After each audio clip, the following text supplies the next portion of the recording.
Okay. RPGs were never about role-playing. From Adam Millard. About 2 million years ago, a flock of migratory finches traveled hundreds of miles across the Pacific Ocean to settle a... Bro, why are we talking about the migrating patterns of finches in the opening? You about to drop a Monty Python reference?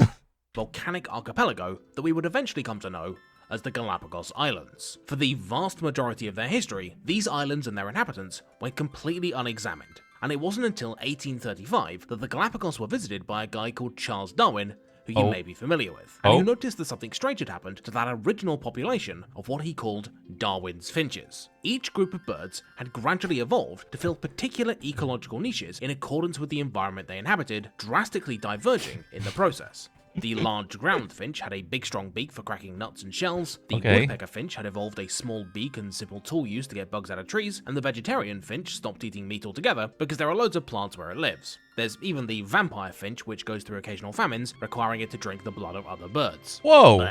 The question I want to ask, though, is that of all these different birds that Darwin discovered, all descended from the same source, which one is the real Galapagos finch?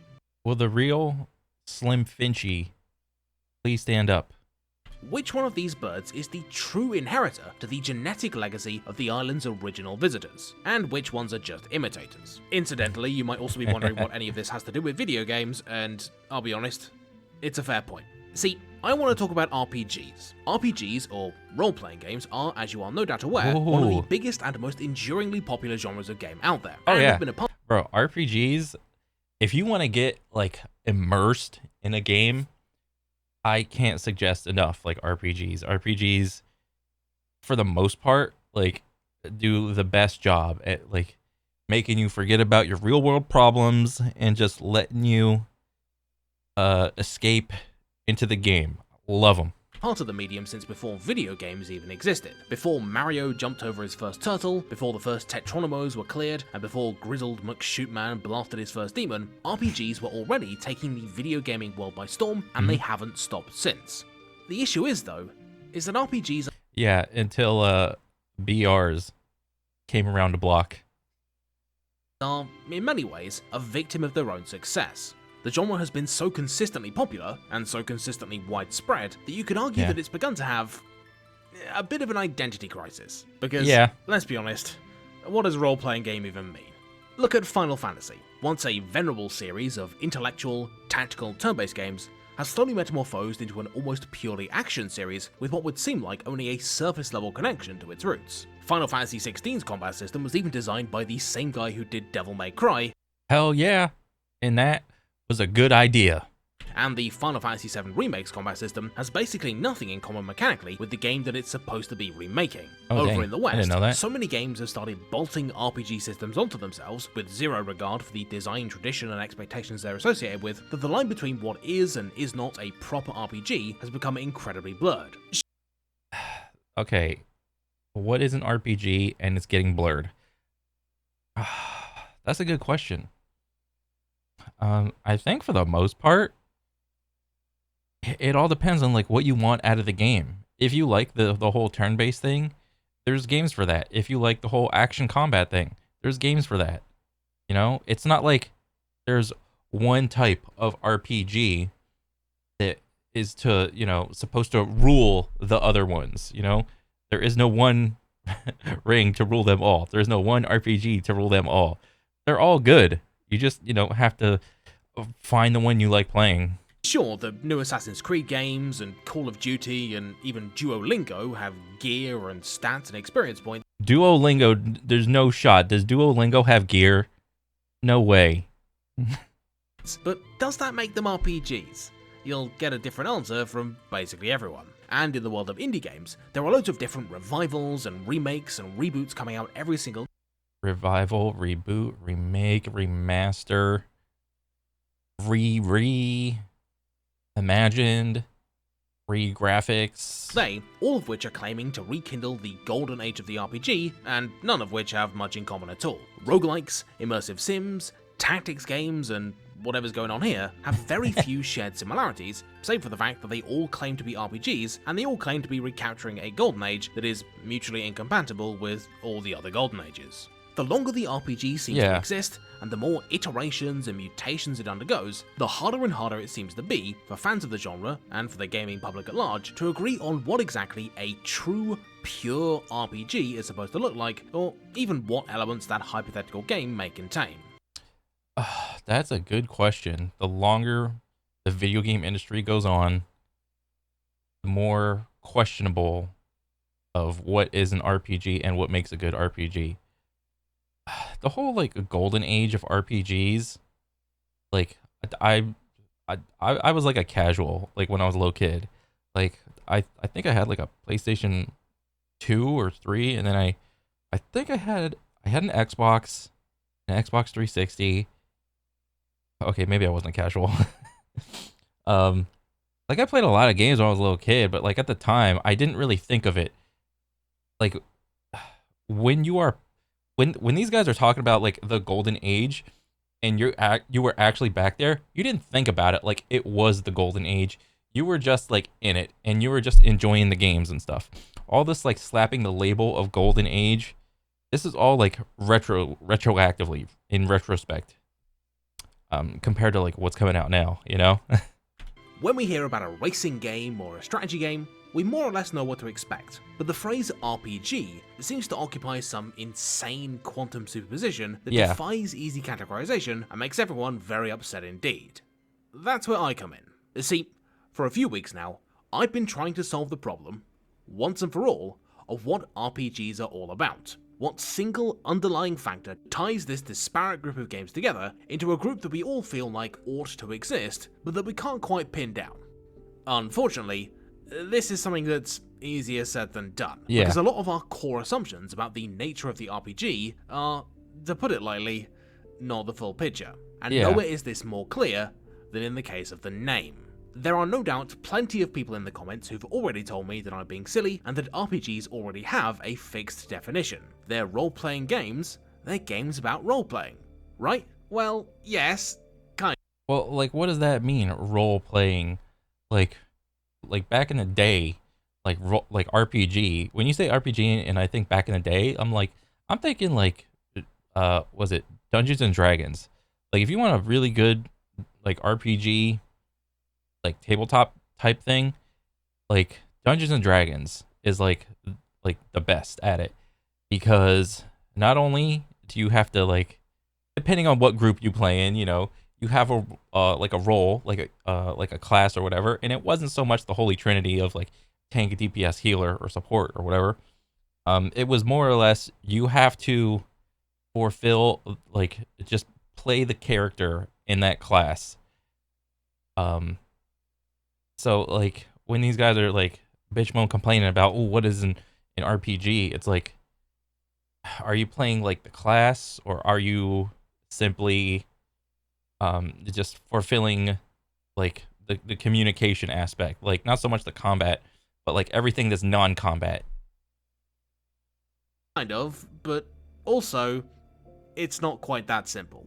Role-playing as we tend to define it, that being freeform improvisational storytelling where you can do whatever you want and where the world and the other characters are expected to react around you, can be a lot of fun. But very few RPGs actually provide this experience, and most don't do it very well. For example, several core canonical RPGs offer very little in the way of immersive customization or narrative agency. You can't make Peach anything other than a healer in Mario RPG, and good luck affecting the plot of World of Warcraft. Equally, something like Bioshock wouldn't be any less of an RPG if you stripped out its lame child murder morality system, and Doom wouldn't suddenly become an RPG if you tacked on a choose-your-own-ending bit. Thinking RPGs are all about role-playing is, let's be honest, pretty logical, but sadly, it just doesn't hold up to scrutiny. So if RPGs aren't defined by role-playing, then what are they about? Well, I think in order to find the core identity of the RPG, we need to first look at their original ancestor species that migrated to the land of video games decades ago. And bro, watch him whip out Pong.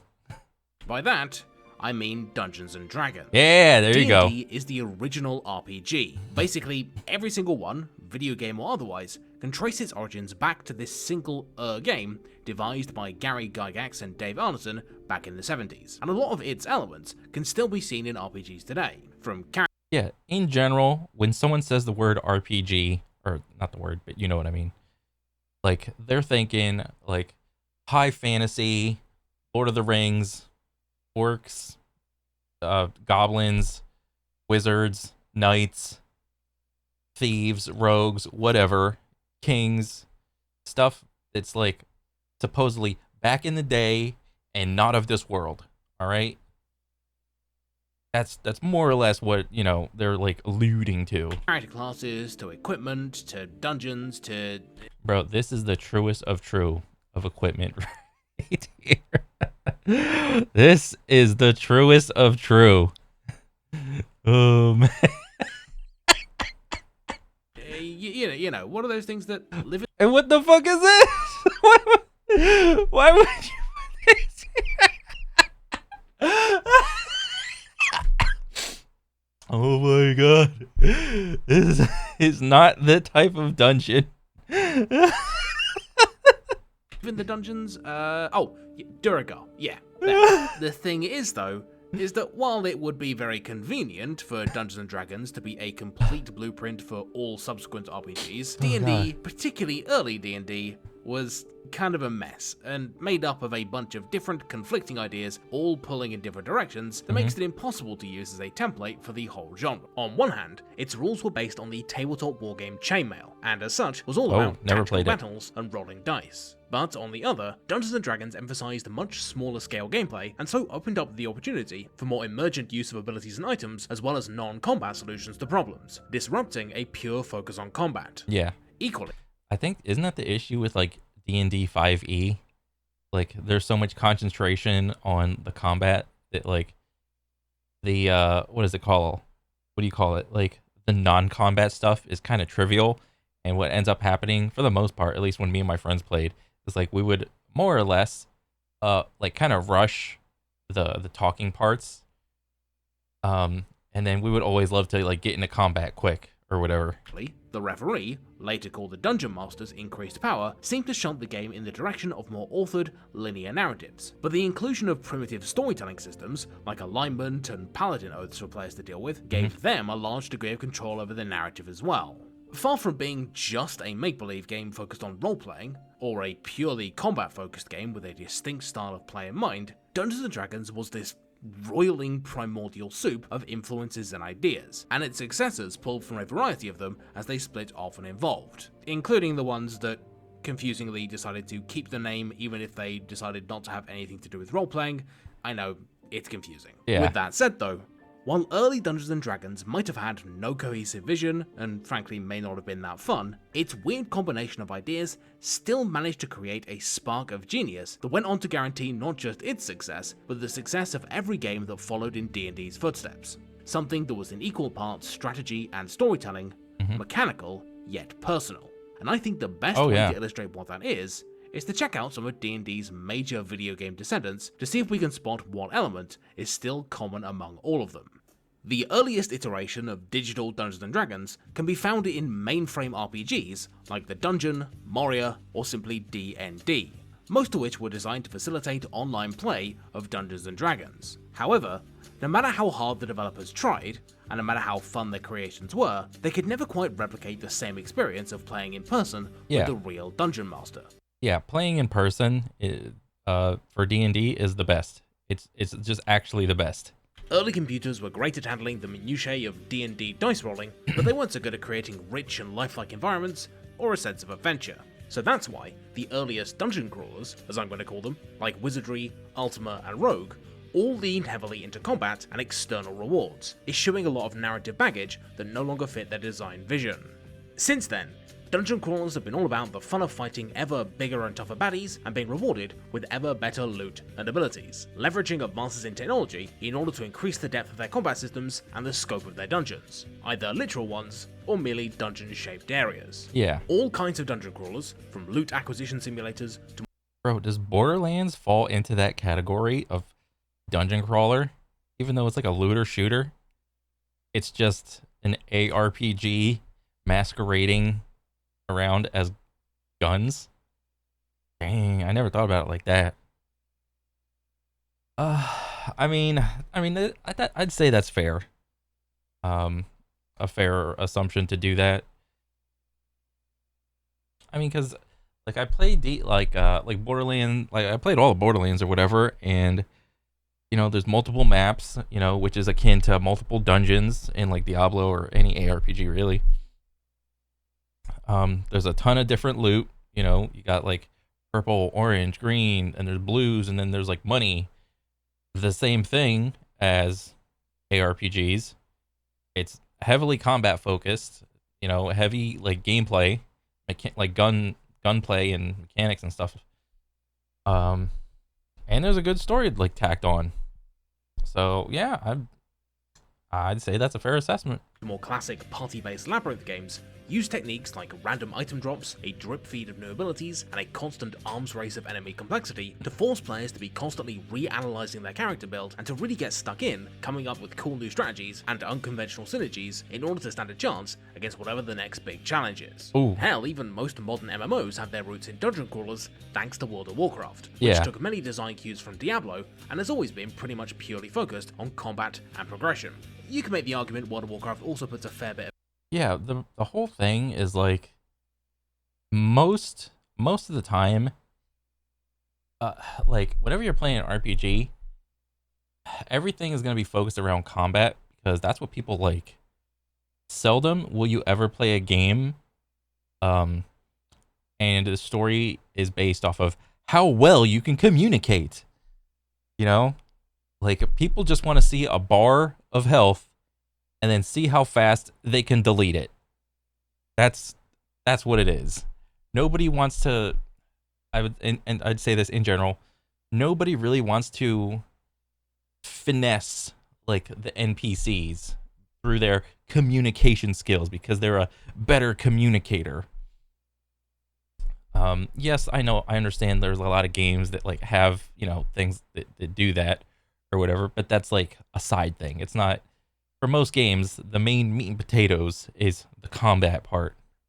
of effort into its story, but I think we can all agree it's a secondary concern for Blizzard, and that's putting it lightly. Oh yeah. Everything from the gear system to the big complicated talent trees exists to keep you constantly making interesting decisions and then paying them off with a tangible increase in power. Dungeon crawlers excel at making every low-level decision and every progression milestone feel meaningful because everything is oriented around combat, and often very punitive combat at that. Souls-like games, for example, which were inspired by Kingsfield, which was in turn inspired by Ultima, or Darkest Dungeon, Dang. which borrows a lot of roguelike DNA, wouldn't be anywhere near as compelling if you didn't have to scratch and claw for every tiny combat advantage and really think about every action in a way that a greater emphasis on freeform gameplay or narrative would only dilute. Speaking of which, dungeon crawlers weren't the only kind of RPG that spun off of text-based D&D implementations. As graphical power increased, Oblivion. Oh my god. I remember playing Oblivion on the 360. Like the first time I booted up Oblivion, it was awesome, dude. I remember like the marketing for this game. Oh, it was so good because like I'll tell you this. Like the first time I played Oblivion, what'd you do? You started off in like a jail cell or whatever. And I've never played any Elder Scrolls game up until that point, but I kind of understood how like the marketing thing like for this game went. Like they peddled like all the skills and you level them up by doing the skill over and over again. So like there was like a jumping like skill tree or bar or whatever where it was like novice jumping, was it journeyman jumping, master jumping, or was it like expert then master, something like that. But you had to like just jump, and every like little tick or whatever you get like a bonus. And I think like what was it, like the master level one for jumping is like you could just jump on water because you're a master. Like you could jump higher, then you could jump what was it, like you could jump and then when you land you land silent, I think. And then yeah, the last one was like you could just jump on water and you're fine. But whenever I first started in what was it, Oblivion, you start in a jail cell and I was like testing out all the buttons to see what they did, and then I crouched, and then I was like, oh, and then I like moved around in a circle a little bit because there wasn't like anybody near me, or I think there was somebody in like the cell on the opposite side of my cell, but he wasn't really paying attention. He was like looking at the wall or whatever. So I was like crouching in a circle, and then all of a sudden you hear a little drum like da-da-da-da, and that was like, oh, you leveled up. I was like, wait, there's no way you can do this. So then I was like, I held the crouch button down, and I was just like, just moving the thumbstick around. So then it constantly gave me level ups for stealth. So I was like, okay, let's see how far I can take this. And there was a little like cutout in the cell. It wasn't like a perfect square. There was like a rectangle, and then there was a little cutout that you could like kind of nudge yourself into, so that when the guards walked by and they would like look in, they wouldn't see you exactly. So what I did was like I took my controller, and this was at a point where you could just toggle stealth. It wasn't like a hold it down and like if you let it go you unstealth. It was like click it once and then you're crouching. So I did that, and then I took a string and I wrapped it around the movement joystick so that it would hold it forward, and I set like I wrapped the string around like a bottle of water, and I put the controller on the carpet and pulled the string forward so that I'd be like moving forward. And I was so lucky enough to walk out of that cell at stealth level 100 because the game, it wouldn't progress unless you had to like go up to the door or whatever. And that was the coolest thing that I had no idea was actually a thing. And as PC hardware advanced to the point where actual game worlds could be simulated, another branch of games started to emerge that attempted to recapture some of the player-driven, emergent gameplay that dungeon crawlers left behind, but was still an important element of physical Dungeons & Dragons. These games typically get called CRPGs, or computer RPGs, and that's because the technological advances they were based on mostly started on PC and only ever really I wonder if he's going to mention Dragon Age in here at all. Trickled into less powerful, less flexible consoles. Ooh, Rather than shock. being focused on raw tactics and resource management, CRPGs offered a much greater focus on problem solving and creatively empowering the player, letting them do stuff like develop non-combat abilities, explore the world in a non-linear fashion, and see their actions reflected in the world beyond heaps of dead goblins. Yeah. Ultima Underworld, Baldur's Gate, and Elder Scrolls Arena, some of the first CRPGs, all made heavy use of open-world gameplay and emergent mechanics like using torches to make popcorn in order to create not just a series of combat encounters, but a living, breathing world that could be approached in multiple ways and rewarded building a character with a unique set of skills that pursued a unique path through the game. Nice. Look at RuneScape, for example. It's entirely possible to play. I've tried multiple times to play RuneScape. I'm not the target audience for that game. I cannot deal with it. That's something, bro, for the longest time, I thought that shit was called Run Escape, because this was back when they didn't separate. Like right here, like it's separated by like a sword, like Rune Escape. Like back then, like there would be no sword logo here, and it would just be like one word. I thought it was Run Escape for the longest time. Play that game in a completely non-combat manner, and the game's questing is more or less completely open-ended, rather than dictated primarily by combat level. Immersive sims like Deus Ex, Dishonored, and System Shock could also be said to fall into this group of computer RPGs, with their origins more or less lying in Ultima Underworld. Immersive sims take the gameplay flexibility of their peers and add a more action spin onto things, maintaining the core player empowerment angle, but reducing the emphasis on numbers even more to focus on giving the player an ever-expanding systemic toolset and visible consequences to even the smallest of actions.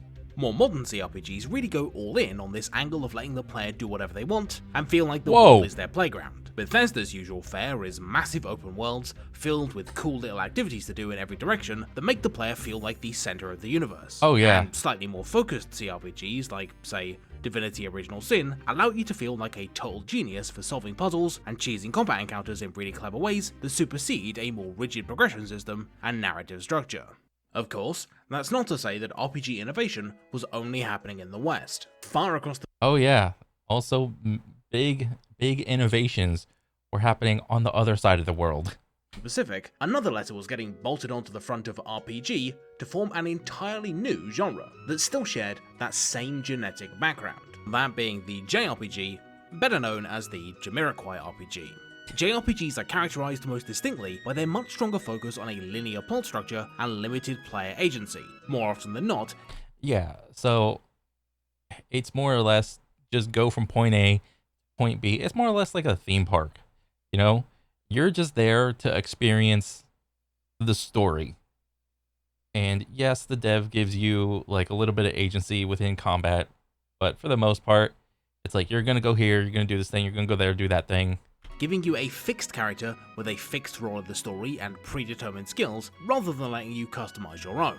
Essentially, rather than driving the story, you're just along for the ride, with even JRPGs that have an open world being fairly heavily tied to an intended experience. Final Fantasy XIV's primary gameplay is its mostly single player and completely linear main story quests, and all of its classes have no room for individual variety, being more focused on mechanical execution. All black mages have to balance ice and fire, all sages deal damage and heal at the same time, and all paladins struggle to stay awake. This is in stark opposition to Western RPGs, which often tout much more of an emphasis on customization and self-expression, even in dungeon crawlers. The reason for this is because JRPGs weren't directly inspired by Dungeons & Dragons, which has never been very popular in Japan, but by imported dungeon crawlers. I think that's like a whole culture thing. You know, like JRPGs, you go from point A to point B, and this is the intended path. You have to do it. You just experience it. Whereas American, I guess, RPGs, it's more about you, and you're the special little snowflake. I think that's a cultural thing. Like wizardry, and also because all the big early JRPGs, Dragon Slayer, Final Fantasy, and Dragon Quest were made by companies that originally specialized in visual novels, establishing a strong focus on both combat and rich, more traditional narratives right from the get-go. Because of this unique blend of story and combat focus, over time, the JRPG evolved to be almost cinematic in nature, with the ambition and scope of their narratives often far eclipsing that of Western RPGs because they rarely had to accommodate for players going to different areas in different orders or making their own decisions. And there's nothing wrong with that. Like the whole cinematic scale of Final Fantasy, I think is awesome. You know, it really is. In Persona 5, for example, you can choose whether to use Yusuke in combat or hang out with him outside of it, but you can't make him anything other than a melee damage dealer or alter his character's story in any meaningful way. Equally, in Octopath Traveler, sure, you can do each of the characters' stories in any order you like, but they'll always unfold the same way, and they'll always come together for a big, singular, definitive conclusion. I think, didn't Mass Effect do something like that as well? Like, you would go out on a mission, and then you'd come back to your ship, or your headquarters, or whatever, and then you could talk to everybody about what happened. I thought, like, whenever I played Mass Effect, I thought that was awesome that they included that. Like, it was so fun because you got like the dose of combat, and then afterwards you can just chill out and just bullshit with everybody. In the modern day, JRPGs have branched out maybe the most of all RPG varieties, but still retain a much more firm directorial hand than many other RPGs. This unconventional focus is why JRPGs can abandon their mechanical foundation and still retain the same feel. It doesn't matter if a JRPG turns into an action game or a life sim, their biggest design traditions are more structural than they are mechanical, with narrative progression picking up the slack that would ordinarily be left to more organic means of player advancement.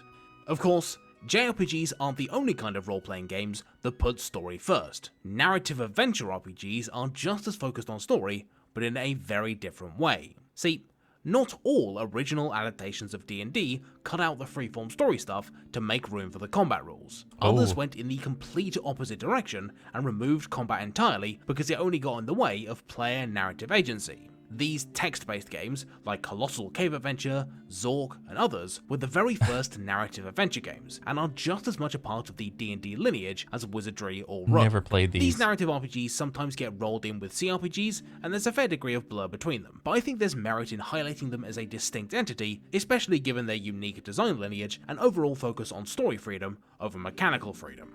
Narrative adventure RPGs de-emphasize combat, and while most mainstream ones still have it, the focus is very much on the player's agency within the story, often taking place almost entirely through dialogue and description, with a few bits of exploration, puzzle solving, and skill checks thrown in there for good measure. A great example of this will be the games made by Interplay, Black Isle, and later Obsidian, who, just like many JRPG developers, got their start making text-based story games, and so carried that narrative focus and experience into stuff like Fallout and Planescape Torment.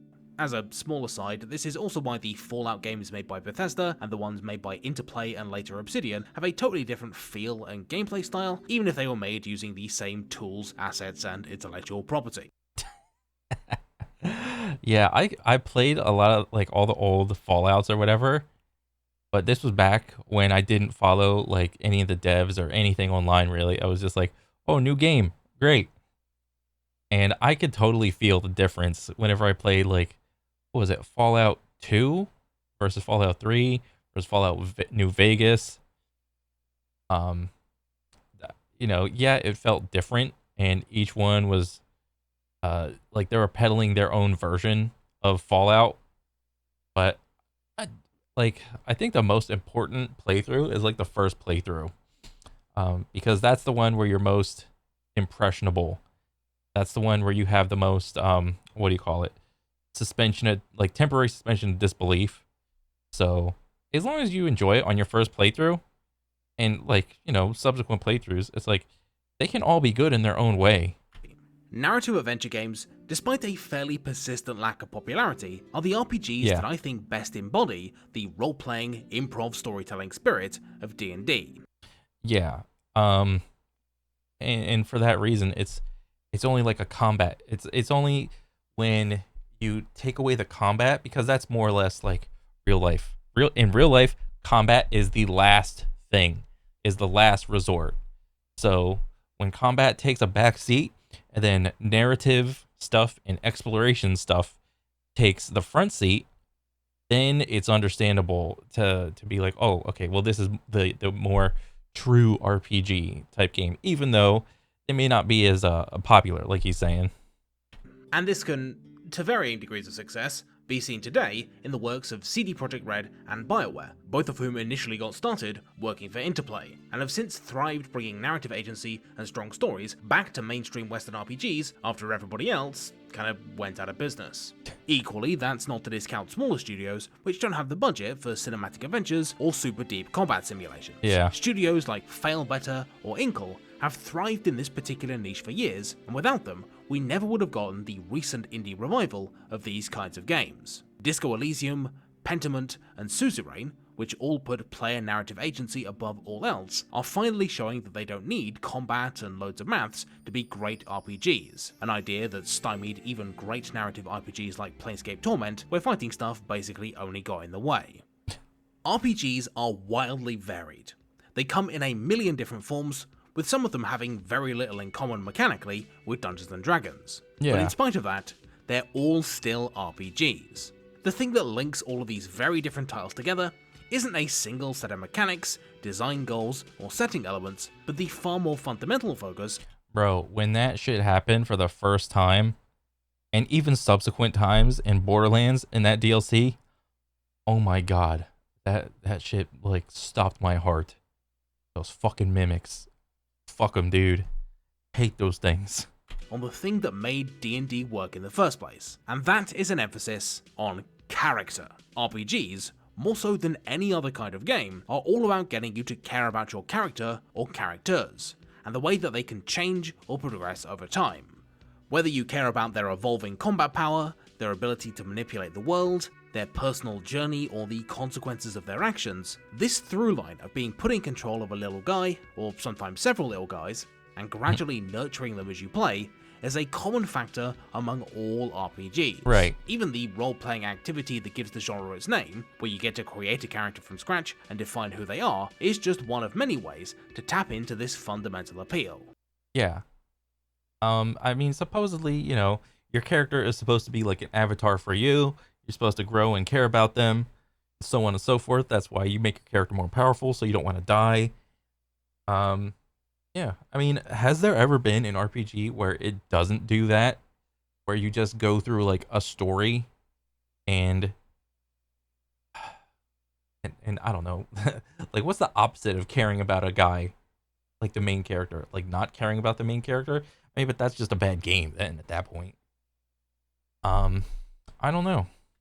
The RPG as a genre has done nothing but evolve and branch out ever since its creation almost 50 years ago, but I believe this core element of character can be seen in all of them, even in the ones that don't really fit into my weird little model. BioWare's stuff, for example, treads the line between CRPG and narrative RPG, Yeah. having gradually slid from one design school to the other over the years. But even when they're making bad games, and my god have they done a lot of that recently, Yeah. the studio's focus on caring about characters is still a clear guiding design principle. Pokemon, the world's biggest RPG ever, is Yeah. a departure from many JRPG tropes, but even though it offers the player What? Pokemon was always about like the turn-based 1v1 or 2v2 combat.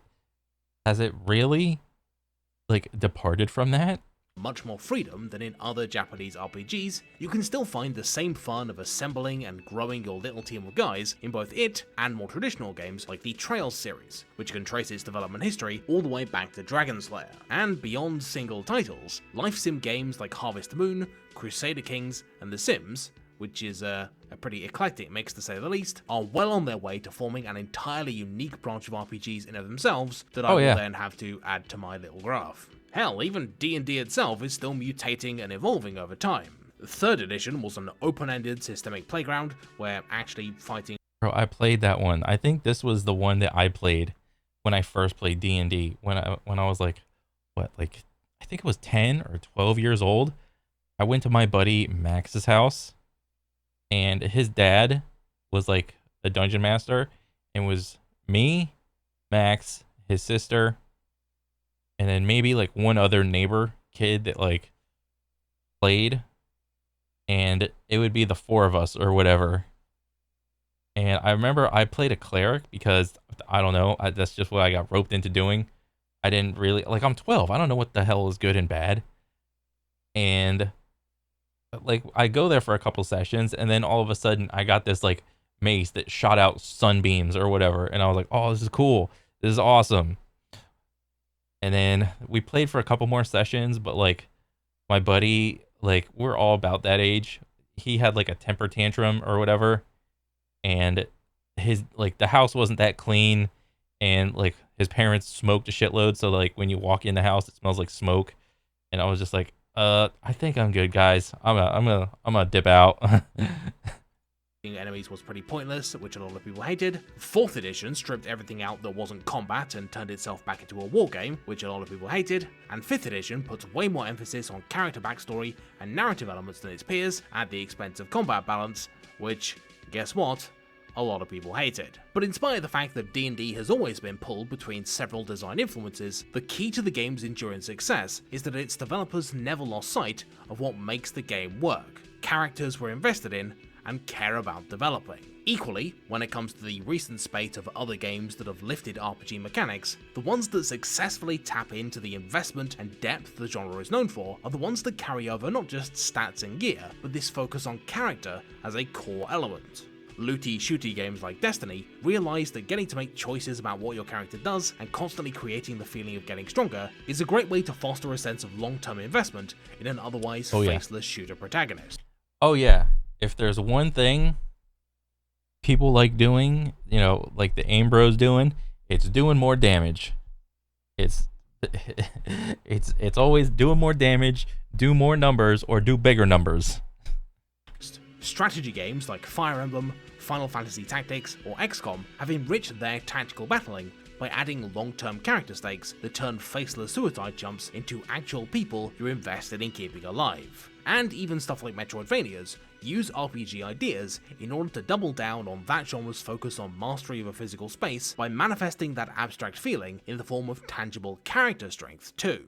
Just like how Darwin's finches started from a single common ancestor and branched out into an array of unpredictable new forms, it can be hard to see from a surface level that some RPGs are related at all. But if you look a bit closer, you can see that, fundamentally, the genetics are pretty damn similar, and they all function in more or less the same way, with each species just being a specialized manifestation of their shared original ancestor, which was itself an adaptationary offshoot of another much older group. There is no true Galapagos Finch or true RPG, they all have equal claim, and they always have done. So, what does this all mean? If RPGs aren't role-playing games and never have been, and are actually this weird middle ground between the expressive nature of storytelling and the long-term investment of strategy, are they doing fine after all, and doesn't that mean we probably need to change the name? Well, I'd certainly say yes to the first bit. I think RPGs are healthier than ever. Oh yeah, you have a ton of like there's been a ton of like great RPGs that are like have come out since D&D, and even now, present day, you know, Baldur's Gate 3 just dropped, and everyone is loving the heck out of that thing. Just as the Galapagos finches changed shape and diverged over time, the adaptations and genetic history that brought them there never went away. And the same goes for the RPG.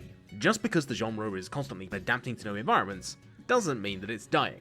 And there's always room for throwbacks and revivals to reassert themselves should a favourable niche emerge. And as for the name of the genre, what if I told you that the so-called Galapagos finches weren't actually finches at all? Yep, Darwin was wrong, that ancient ancestor species was actually more closely related to the tanager and don't have that much in common with finches at all. But we still call them finches anyway, because a name is much more than a description. It represents a history and context that goes beyond mere definition. Ooh. Just as the name role-playing game reflects an incredibly complicated cultural lineage and decades of evolution, even if it's not particularly accurate. The real takeaway here isn't that I've solved the RPG forever, or even that it's possible to do so. Merely that genre, much like genetics, is complicated and in constant motion.